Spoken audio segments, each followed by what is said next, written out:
All right. Well, good afternoon, everyone, if you are on the East Coast, and good morning if you are on the West Coast or somewhere in between. Thanks for being here for today's Bloomerang webinar, How to Find and Get Grants.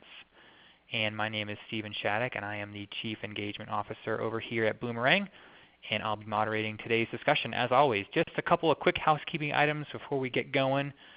Just want to let you all know that we are recording this presentation, and I'll be sending out the recording as well as the slides later on this afternoon. So if you have to leave early, don't worry too much. We'll get all that stuff in your hands. And if you want to share any of that with a friend or a colleague, we don't mind that either.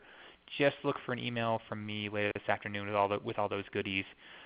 Most importantly, please feel free to use that chat box right there on your webinar screen. I know a lot of you have. Thank you for that already.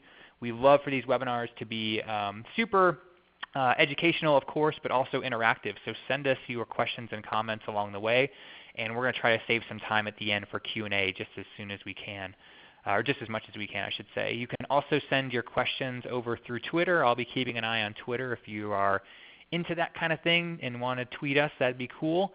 And one last bit of technical housekeeping. If you have any trouble with the audio through your computer, we find that the quality is usually a little bit better by phone. So if you can dial in by phone and don't mind doing that, try that before you completely give up on us. We usually find it's a lot better sound quality there. There's a phone number you can use in the email from ReadyTalk that went out around noon today.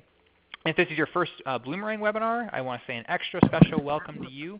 We do these webinars just about every Thursday. We bring on great guests and have a real fun time, lots of great educational content. But we also are a provider of donor management software. So if you are in the market for that, or maybe just curious about Bloomerang, check out our website. Wait until the end of the presentation. Don't do that right now. You can even watch a quick video demo of the software in action. But for now, I am super excited. I have got two of the biggest rock stars in the grant world joining us today. This is going to be quite a treat. I want to welcome Micki and Margit for being on today. How's it going, ladies? Oh, wonderful. It's great. We're excited to be here. Yeah. Yeah. We are. I just want to brag on you two really quickly. I don't want to take up any time away from either of you because there's a lot of good info. If you guys don't know these two, definitely both grant experts, both have their GPC certification. Micki is president over at Lakeview Consulting, where her and her team have raised over $140 million in grants. Did I get that number right, Micki? That is a lot of money. Good job. Yes, you did. Yeah, we have a great team, yeah. Margit also has extensive experience, over 20 years of writing and receiving grants from all kinds of sources, federal, state, foundation, corporate, and she even spent time at a foundation. So she's got both perspectives that she's going to share with us today. So this is going to be a treat. This is actually one of our highest registered webinars of all time, and you're going to see why here in a second. So Margit and Micki, take it away, my friends. All right, we'll get started. Just a brief word of welcome. We are so excited to see people from all over the country, New York, Mississippi, Saskatchewan, California. Welcome, everybody. I wish we had more than an hour today because we have enough that could take up several days worth of teaching. But our goal today, and the reason we developed this webinar, is to leave you with some specific tools and techniques you can use immediately. You won't be grant writing experts after 1 hour, but we really want to empower you with as much as we possibly can. So just very briefly, thank you again for taking the time to join us today. We really value your time, so we're going to share a lot with you in a short time. As Stephen mentioned, my company is Grants for Good. I started it in 2009, but I started writing grants in the early 1990s and have seen a lot of changes since then. So I am looking forward to sharing with you the knowledge I've gained in over 20 years, so you hopefully don't have to make some of the same time-consuming mistakes that I made. And my coworker, Micki, if you want to talk a little bit about you. Oh, sure. Thanks, Margit. And by the way, I don't know if you saw, we have somebody from Portugal, which I am so excited about. It is so cool to see everybody from literally all over the world in this webinar, and to see you all so actively chatting. Awesome. So I'm Micki Vandeloo, and I am the president of Lakeview Consulting. And at Lakeview Consulting, we provide grant research, writing, and coaching services to both nonprofit and for-profit clients. So I don't know if any of you out there in the audience might either work with for-profits or are a for-profit company, but if you are, welcome, and just know that there are grant writers out there for you. And I wanted to make sure that you knew that I have spent a lot of my career in the manufacturing sector. I, unlike Margit, did not come out of the nonprofit sector. However, I have found that grant writing really combines my my writing expertise and my love of logic. So you will see how that comes through a little later in the presentation. I am one of the only for-profit grant writers in the country, and I've been writing for about 10 years now. I've helped a lot of companies in both the manufacturing and nonprofit sectors access grant incentive money to fund their growth. So anyway, I am going to turn it back over to Margit. Thanks. Thanks, Micki. So together, Micki and I realized we have over 30 years of experience in the field. So again, we're going to hope to save you some bumps in the road along the way here. Okay, let's get started. So today's outcomes are in exact alignment with what you saw in your webinar description. First of all, we want you to leave this hour with understanding a little bit about how to find the best grants for your projects. There are so many grant opportunities out there, it's hard to find the right ones for your specific organization and the work you do. So we hope to demystify that in today's call. Secondly, we want you to learn about the information commonly required in all grant applications. So while each grant application is a little bit different, they have a lot of things in common, and we want to outline those for you. And lastly, we want you to leave knowing what you can do now after this call so you can be ready to apply for grants. All too often they just sneak up on us, and all of a sudden you have 1 week to put together a grant application. And that's just not enough time. So the reason we designed this webinar is that both Micki and I were once in the position you're in. As Micki mentioned, in the for-profit sector, I worked for our local government for 15 years and also for nonprofits. So there's many times when I had people saying, okay, Margit, you have to go out there and get us some grants, or we have a $100,000 shortfall in our budget, you have to find us money. Well, that's not easy to do, and it's a lot of pressure. So we hope you leave here with some tips on saving time and hopefully not having as much stress as you did before this webinar. So we realize that organizations lack the time and staff, and this has been shown time and time again. The 2017 State of Grant Seeking Report specifically interviewed hundreds of nonprofits throughout the U.S., and the common challenge is always we don't have the time and we don't have the staff to write our own grants. So that's why we're designing not only today's webinar, but also a series of educational webinars that we'll tell you about a little bit more later on. But right now, suffice it to know that there's some good news too. The report shows that 75% of the organizations that submitted just one grant application in a year won a grant award. And 91% of those organizations got grants if they submitted 3 to 5 applications. So what that shows us, and what I found in my years of experience, is quite simply the more grant applications you send out, the more likely you are to get some funding into the door. So you may not get all of the 5 grant applications you send out in the next few months, but if you get 1 or 2 or 3, you're doing pretty good. And those are simply the odds that we work with.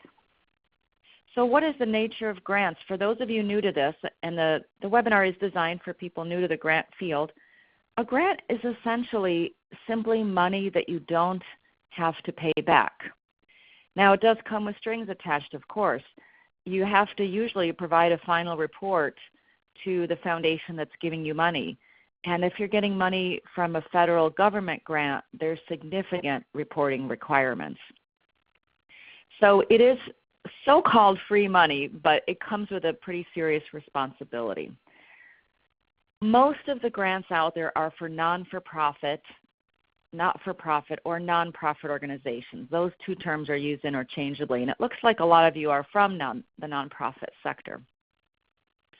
So that's why most of my clients at Grants for Good are nonprofit organizations, and it's also my background. However, there are plenty of grants for businesses, which Micki can allude to more as we go on. And there are also some grants for individuals, but that's not our focus today.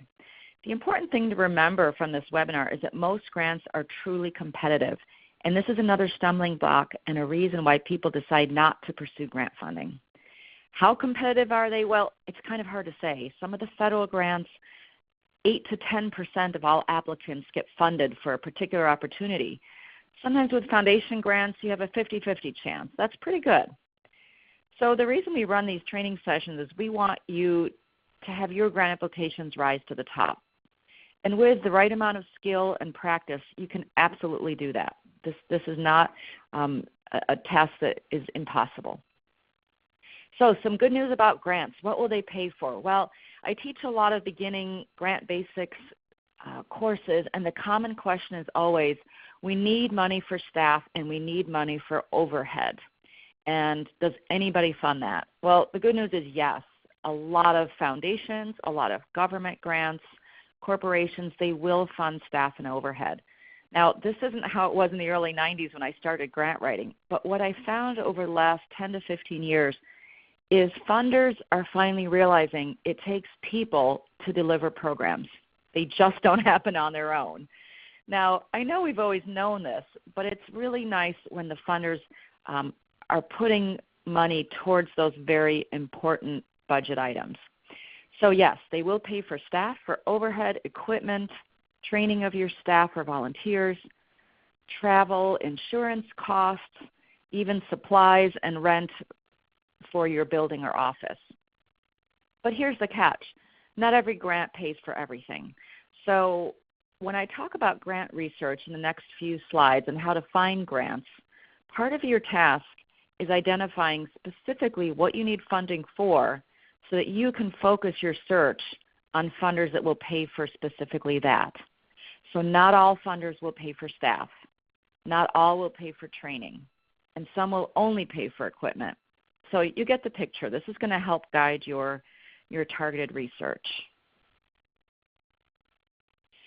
So how to find grants. This is the first of our key outcomes. Very briefly, philanthropy in the U.S. is really big business. The most recent data we have from 2016 is that in that year there was $390 billion given out in grants and donations. That's very significant. When we get our 2017 data, I expect that number to be anywhere from 3 to 4% higher. There are also over 87,000 grant-making foundations in the U.S. and hundreds of state and federal grant opportunities. So the good news is there is money out there, and you never want anyone to let you believe otherwise. On the other hand, of those 78,000, not all of them are ones that your organization is going to be able to apply to, because some of them may have formed specifically to give track scholarships to a high school in southeast Arizona, for example. So that's very specific, and most of the organizations on this call would not be eligible for that grant. I will help you search and give you some tools on how you can narrow down which of the foundations are a good fit for your organization's work. So on the flip side, there are also over 1.5 million nonprofit organizations in the U.S., and some are going out of business and some are forming. So every day that number changes. But that's quite a few that we are competing with. So before we even start searching for the specific grant funding opportunities, whether you look to foundations or government, there's something very important that has to happen first. And if you do this first, you will save yourself a lot of time and aggravation.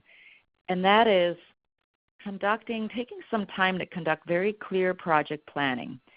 So in other words, looking at the big picture. And when this webinar is over, you may want to look at these slides and take these questions back to your team or coworkers or board members or even volunteers that are helping you, and answer each one of these questions very specifically as it relates to your project.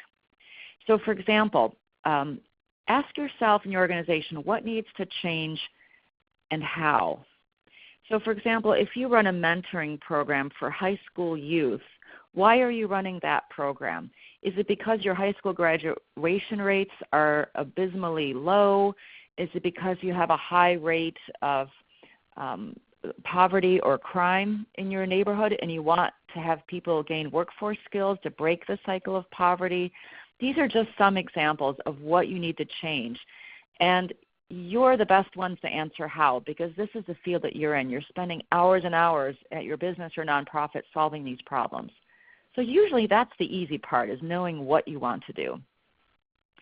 The other thing that funders want to do, and this is why I have these questions on the slide, is they want to know very specifically who is your target audience.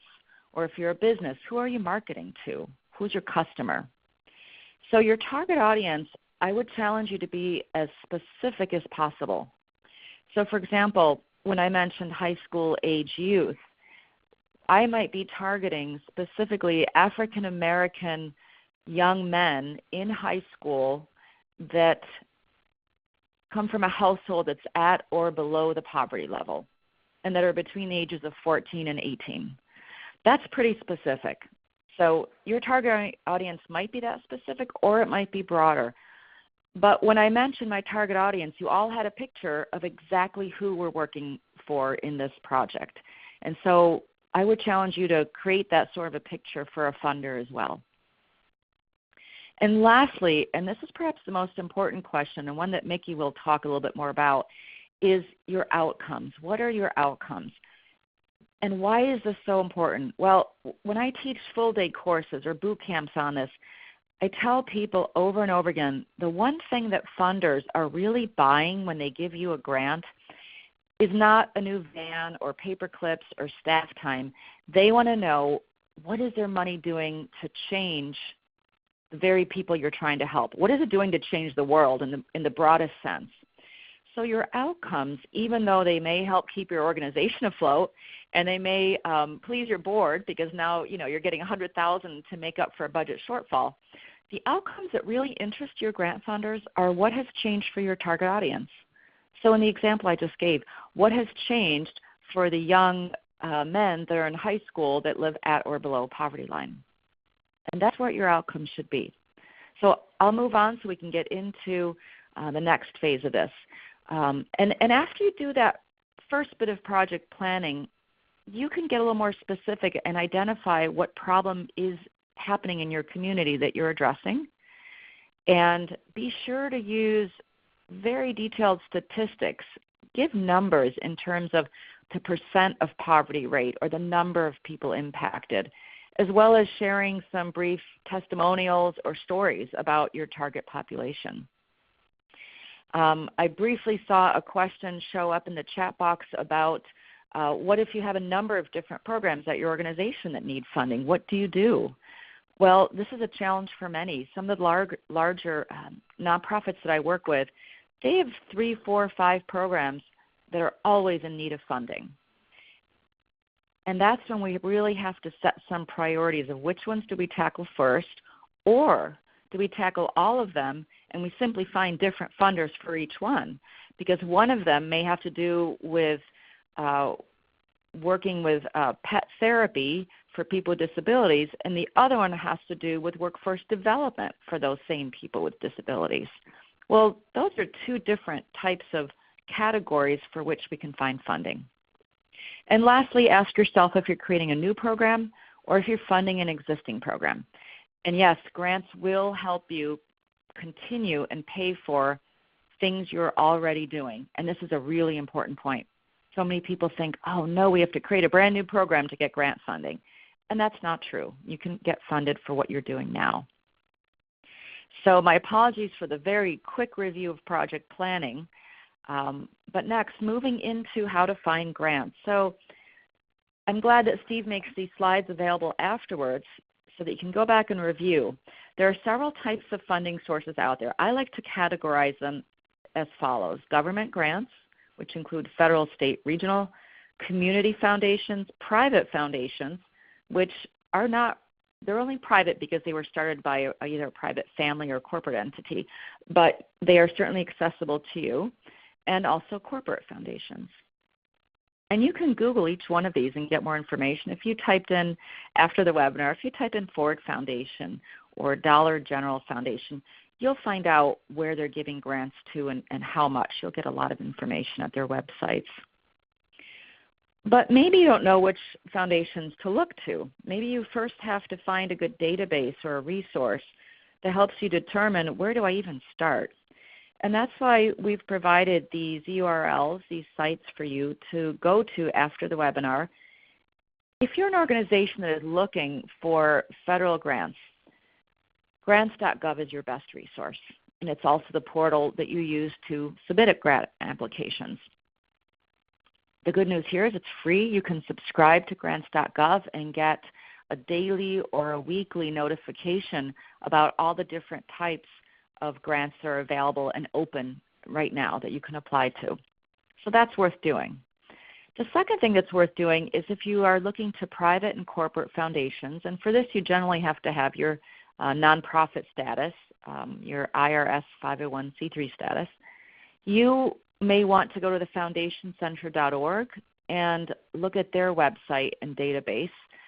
Personally, this is the database that I use to do a lot of my research. I do a lot of cross-referencing and use different databases, but this is one of the larger ones. GuideStar.org is also great, and that is free. You can look at foundations and learn about their tax returns. And why would you want to learn about tax returns? Well, they are a great source of information that tells you what the assets are of a particular foundation and how much they've given out in the last year, and even for which organizations they gave grant funding. And this is really helpful information because if you go to the Ford Foundation, their website is pretty thorough. But if you go to their tax return, which is also called an IRS 990, you can access on GuideStar or Foundation Center, you'll get much more detailed information, maybe more than you want, about who they gave grants to in the last year. And lastly, a really great resource is your regional community foundation. Now, most community foundations are grant making. Some are not. I'll give you an example. I'm based in Rochester, New York, and our Rochester Area Community Foundation covers 9 counties, pretty large area, and they give out a couple $1 million worth of grants every year. So I advise many of my local clients to apply there. And since you are from all over the country and you may be interested to see if you have a community foundation that you can approach, the website that I provided on this slide is really nice because it'll provide you with a map of the U.S. I apologize in advance to our Canadian friends who are on the call. It will provide you with a map of the U.S. and the specific community that you can click on and access your community foundation. So I would invite you to explore that a little bit too after our call. So those are some ways you can start to find out where are the grant funders. Well, do you remember the slide that said there were 87,000 foundations in the U.S. alone? You might get overwhelmed with using strictly the databases. And I have seen people get lost spending hours and hours in their databases and still feeling very frustrated as to knowing where do they go for grant funding. So I developed a really simple tool that I know myself and many people in my profession use. And it's a time-saving technique that I like to call cross-referencing. And it's simply this. You know your organization well, right? You know what you do. You know what you need funding for. You've done all the project planning work that we covered earlier today. And assuming you have all that information, you can now make a list of, let's say, 5 to 10 organizations that are similar to yours. So, for example, I'll use the earlier example of a youth mentoring program. If I run a youth mentoring program, I might look at some other organizations in, let's say, the Rochester, New York community that do something very similar. They might be a school, or they might be another nonprofit. It might be a YMCA, Compeer. It could be any number of organizations that run youth mentoring programs.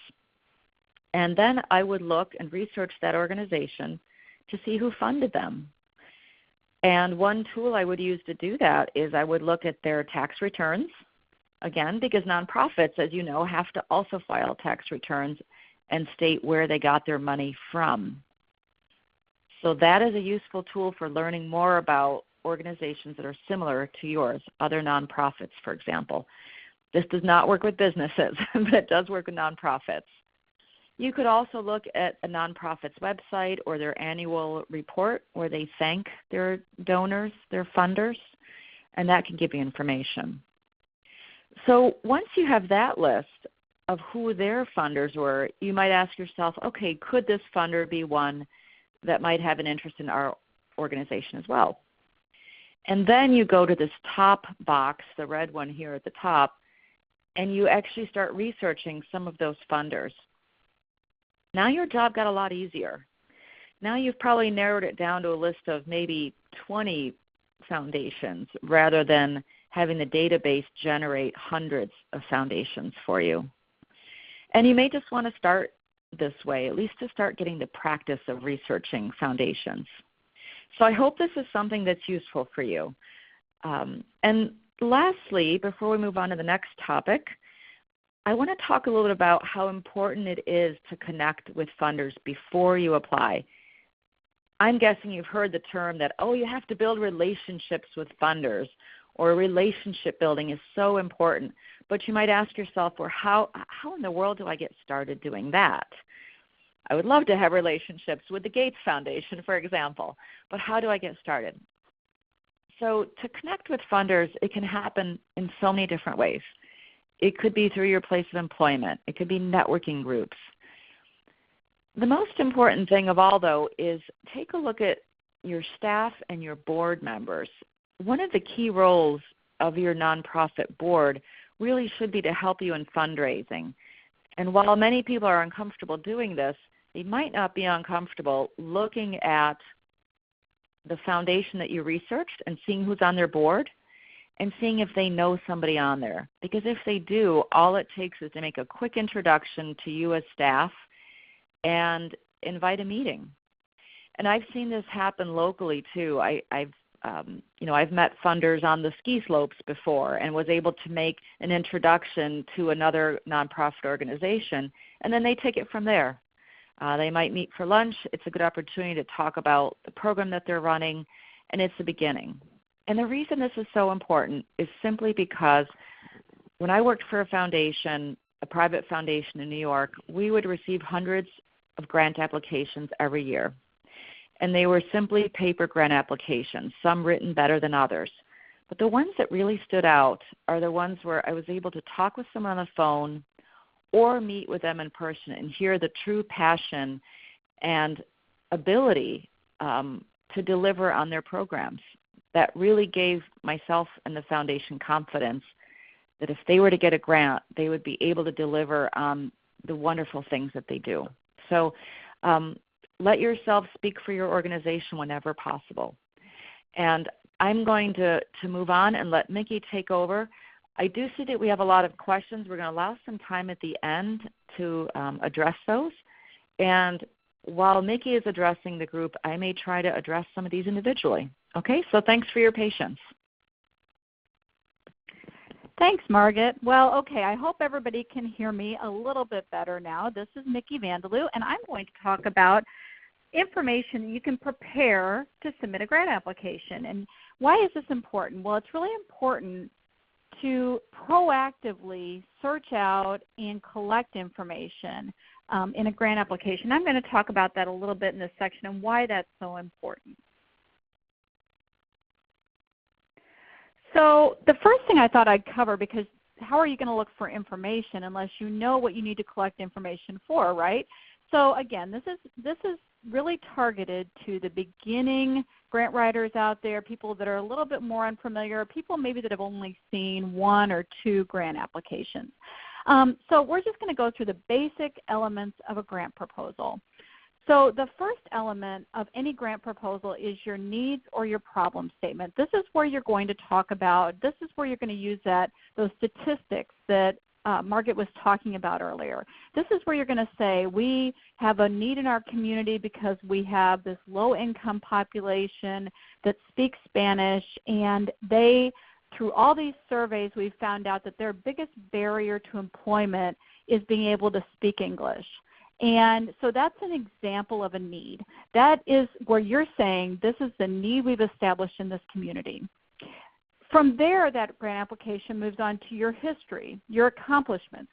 How have you solved this need in the past? What experience do you have? A funder will also typically ask, what are your current programs and activities? Again, this is to align that need with what you provide. What you're trying to do in your grant application is essentially sell yourself. You're looking to establish to that funder, we are very qualified. We know how to do this. What is your target population served? This, again, Margit reviewed this a little bit, right? So basically, the target population is who you're going to serve. In my example before, you're going to serve low-income Hispanic people perhaps in your community. That is your target population.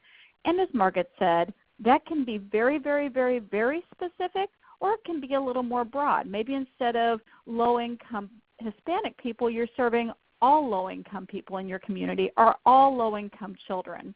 So that target population, can vary. But again, all these things need to outline with what the funder funds. So that's where that grant research part that Margit had talked about is so very important. Do you have any partnerships? The grant funder will want you to explain your partnerships. What partners are you going to be using to accomplish this program? What is your program design? So you've talked about what your current programs and activities are, but this is a new program that you're applying for. So what makes up that program? How are you going to do it? What are going to be your outcomes and goals? And we highlight this because this is the key to aligning with a funder. As Margit said, what a funder is funding is outcomes. What are you going to change as a result of this project? And what are your goals for this project? So if you're going back to my example before, if you're going to be teaching Hispanic, low-income adults how to speak English through English as a second language, for example, do you have a goal for teaching X number of those people or X percentage of that population? Those goals need to lead to those outcomes, and I will talk in a minute how to frame this and how to organize this to where it can make a lot of sense not only to the funder but to you when you're putting together the grant application. What's your management plan? Who are your key personnel? Again, this is establishing your expertise. What's your evaluation plan? How are you going to measure whether or not you're successful? And finally, the funder wants to know your budget. And it varies by funder how detailed they want that budget, but they typically want at least staff costs, material costs, travel if they fund that. I mean, it really depends on what they fund as to how detailed, but that will all be in the funder's budget sheet. They will typically provide a template of some kind. So now that we know the basic elements of a grant proposal, we can decide what kind of information we can prepare. So these are some common items that are used to support a grant application. And as you can see, a lot of these things are things that may be changed once a year. For example, financial statements, an income statement, a balance sheet. Those are typically generated for your organization at year-end, at your fiscal year-end. These are things that you can, by the way, put into a file, into a binder. I highly encourage you to collect these ahead of time because that's just going to save you time as you're putting together the application. And as Margit said, sometimes you don't have a long time to respond to an application. So the more of this you can have done up front and updated, the better you are.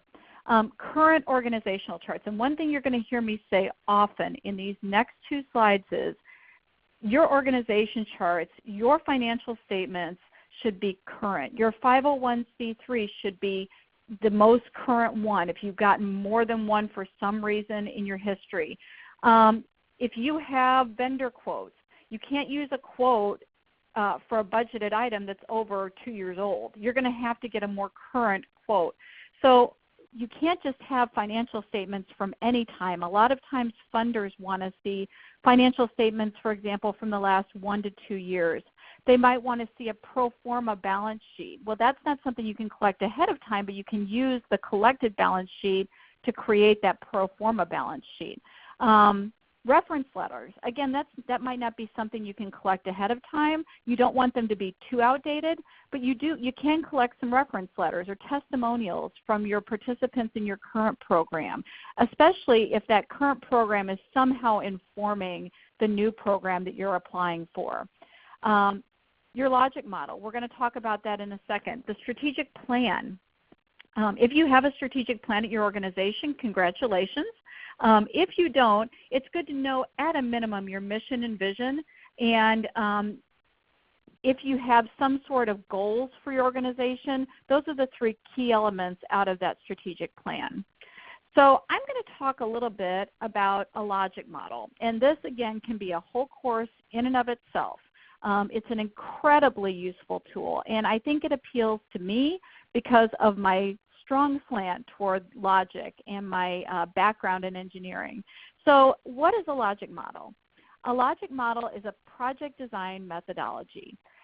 When you're looking to design a project, a logic model can help you greatly with designing that project, mainly because it maps directly to the grant application. And you're going to see that. I'm going to show you, the next slide is going to show you an example of a logic model, and you will see that this is identical to some of these categories that we just talked about on the grant application. You can do your logic model in various forms. The very best resource for logic models is the Kellogg Foundation, Kellogg Foundation. On their website, they have a downloadable logic model template or logic model booklet, and it tells how to put together a logic model. It's a little bit convoluted. They go through the different types, but it can take various forms, and I'll show you that again in context of the form that I have in just a second. I find this is a fantastic tool for brainstorming. If you are designing a new project, I am a big proponent of designing that project with a cross-functional team of people that will be implementing the project, that will have some role in implementing the project. And when you get those people in a room and you say, okay, we have this need, now how are we going to need it? You'll see that the logic model helps you focus your efforts on first figuring out the resources, then figuring out the activities, and it just follows a very logical process. But it is best developed with a cross-functional team. You don't ever want to put together a grant application in a vacuum, and you don't ever want to design a project in a vacuum, especially if you want buy-in to your project, right? So this is an example of a logic model. So what you'll see here is you have the needs statement up top. And again, you don't have to have it in exactly this form. If you have a form of this that you've used or that a funder requires, for example, some funders actually require you to fill out a version of this. So it may not look just like this, but this is an example. So you start with your needs statement, and then you can work from left to right, or you can work from right to left. So your needs statement is, again, your overall needs that from the community, from surveys you've done, from feedback from partners, from a community needs assessment that might have been done by your city council or a chamber of commerce. So your needs statement is up top, and everything should map back to that needs statement. So then you simply ask yourself, if you're moving from left to right, what activities do we need to do to meet that need? And again, you can see how this is very, very valuable in a team setting. And then you say, okay, now if we do those activities, what resources are we going to need to do those activities? So what people, what materials, what training, what are you going to need food? Are you going to need partners? Are you going to need to hire an evaluation team? You know, what resources are you going to need to do those activities that are going to meet that needs statement? And then you can do short-term outcomes. So your outcomes, again, are what is going to change as a result of your project, what's going to change in your community as a result of that project. You can divide those into short-term and long-term, or maybe you only have a 1 to 2 year program. So you would just do short-term outcomes. You wouldn't do the long-term. So you can see this can be modified. And then finally, what's the impact going to be? What's going to be the end result? So if you apply those activities using those resources and you have those outcomes, what do you see at the end of that 1 or 2 or 3 or 5 years that is going to be the impact of your program? So I think you would find that this is very, very valuable in helping you put together a project. So I am going to turn it back over to Margit now, and she's going to talk about what you can do right now to get ready for a grant.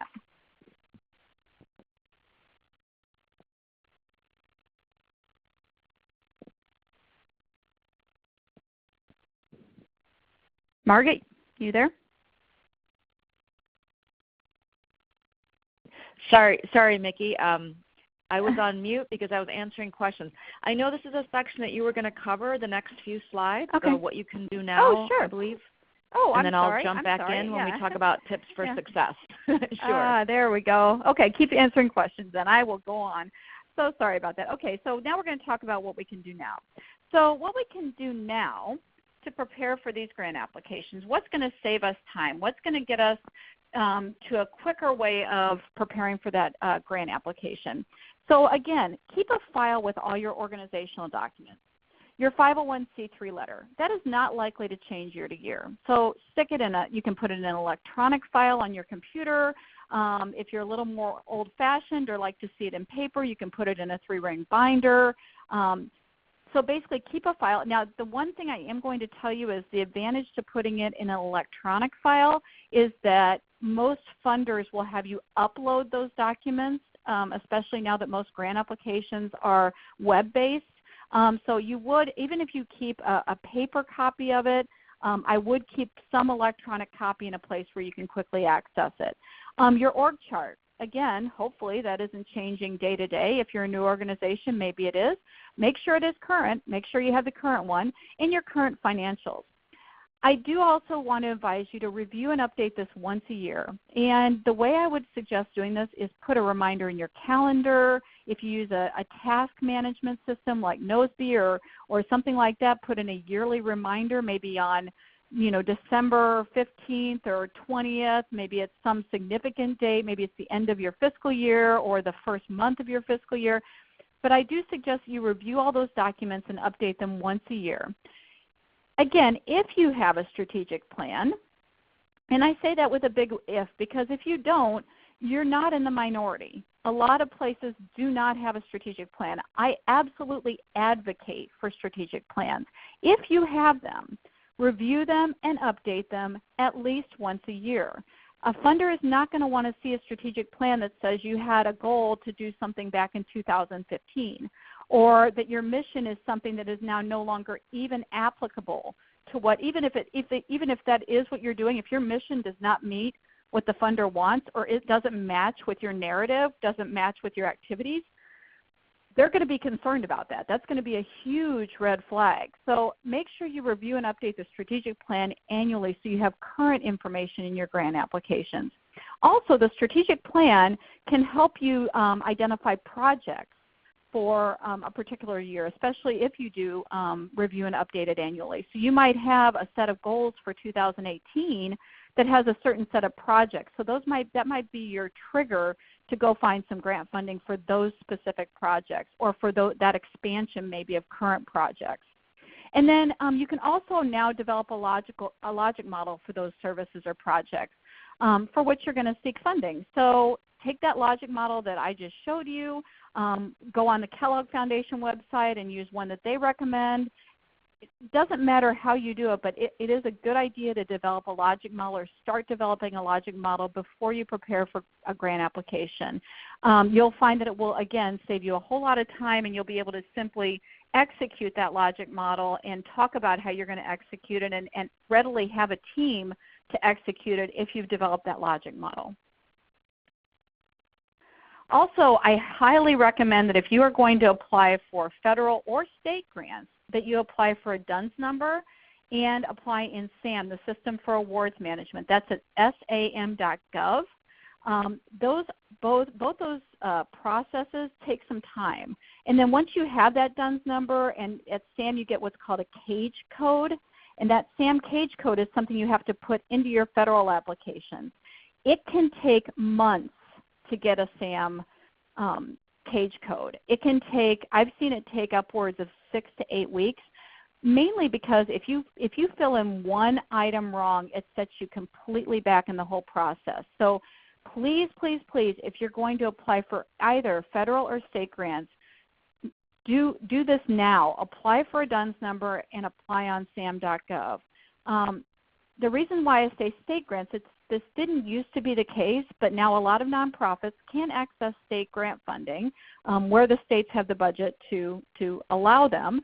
And those state grant sites are increasingly turning into a more grants.gov-like application process. They want you to have a SAM registration. The SAM registration, by the way, allows you to get paid by the federal government.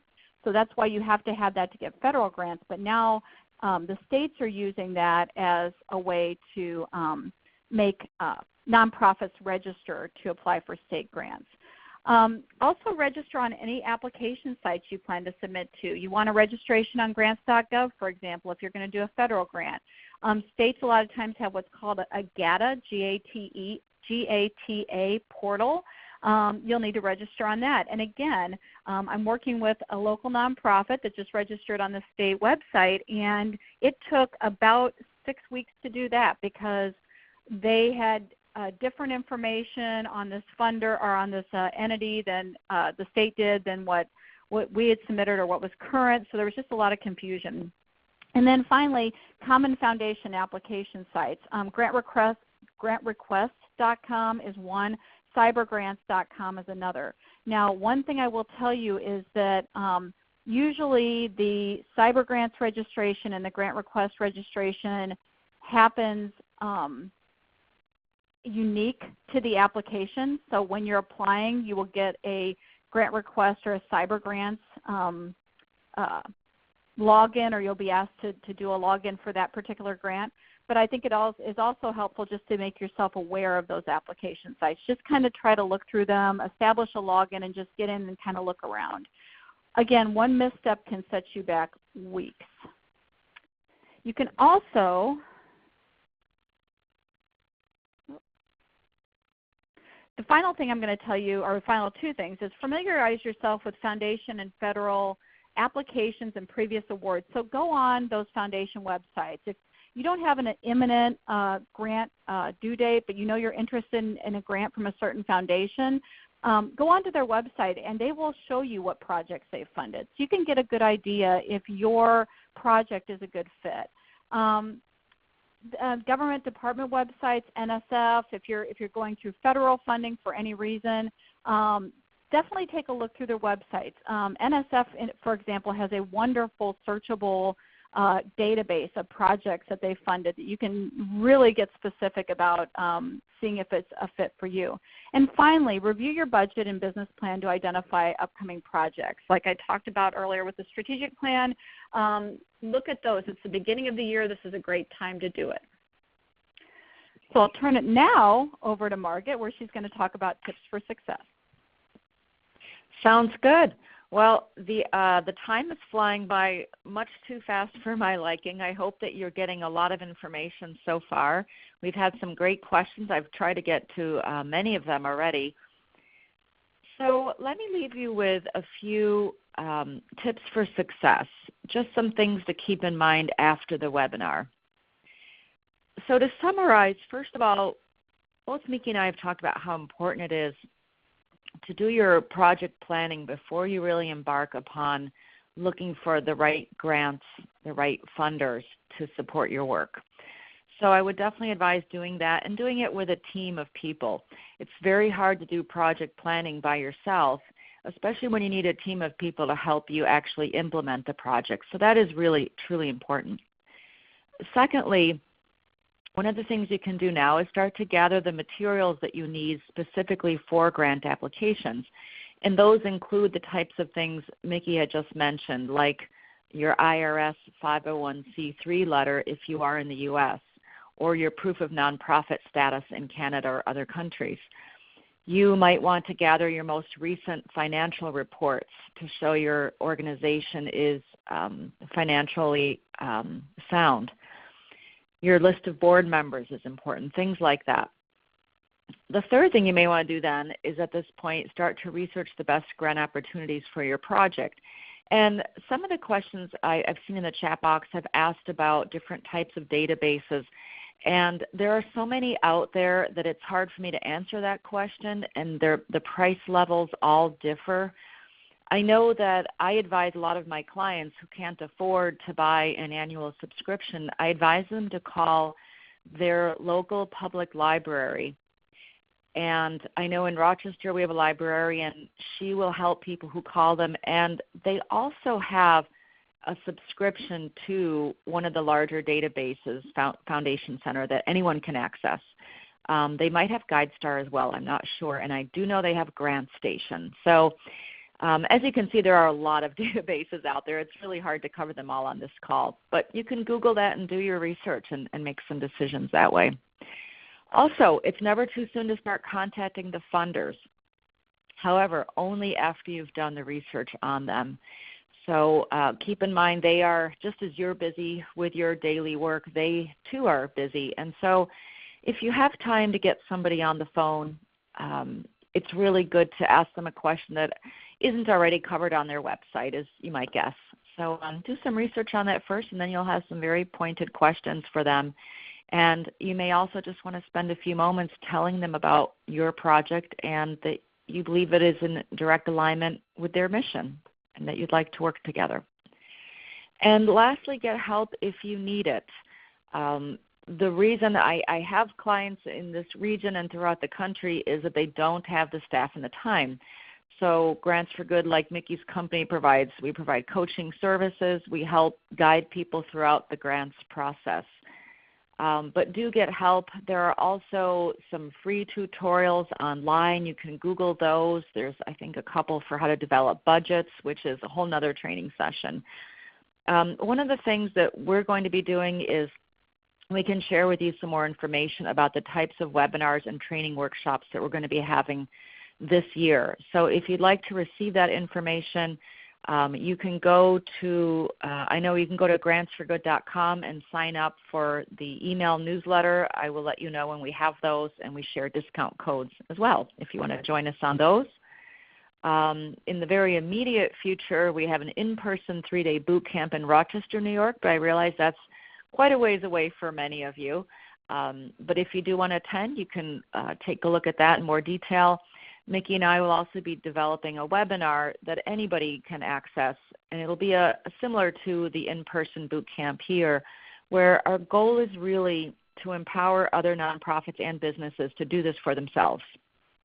So it does require skill, but it's not a mystery, and so we can all do this given the right amount of training and dedication to the process.